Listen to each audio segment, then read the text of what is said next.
ప్రభు పేరిట ప్రత్యేకమైన వందన వచనాన్ని సమలో మీకు తెలియచేస్తున్నాను.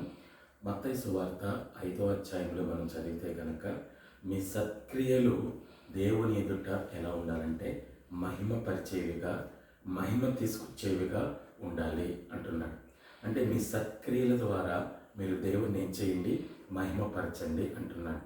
అంటే దేవుని కలిగి దేవునిలో ముందడుగు వేయాలనుకుంటున్నా నీవు ఏం చేయాలి అంటే, నీవు దేవుడు చేసినటువంటి కార్యముల వైపు దృష్టి పెట్టి దేవుడు ఏం కార్యాలు చేశాడు, దేవుడు ఎలా నిలబడ్డాడు, దేవుడు ఏ రీతిగా తండ్రికి సాక్షిగా తండ్రి కుమారుడు అయిన యేసుక్రీస్తు నిలబడ్డాడు, నీవు కూడా క్రీస్తు కుమారుడుగా ఉండి యేసయ్య బిడ్డగా ఉండి నీవు కూడా అనేకమైనటువంటి సత్క్రియలు ఏం చేయాలంటే నువ్వు చేసే వ్యక్తిగా ఉండాలి. యొప్పేలో తబిత అనేటువంటి శిష్యురాలు ఉంది. ఆమె బహు ధర్మ కార్యాలను సత్క్రియలను ఏం చేసిందంట. మరి పేతురు శిష్యురాలుగా ఉండి ఆమె అంత గొప్ప కార్యములు అంత సత్క్రియలు చేసింది కదా.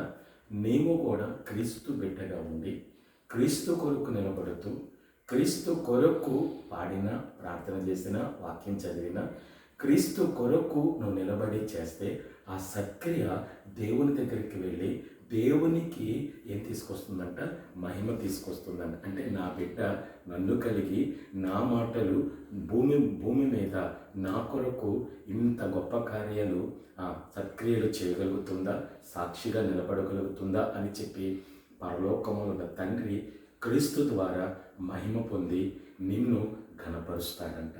దేవుడి కొద్ది మాటలు దీవించునుగాక. ఆమేన్.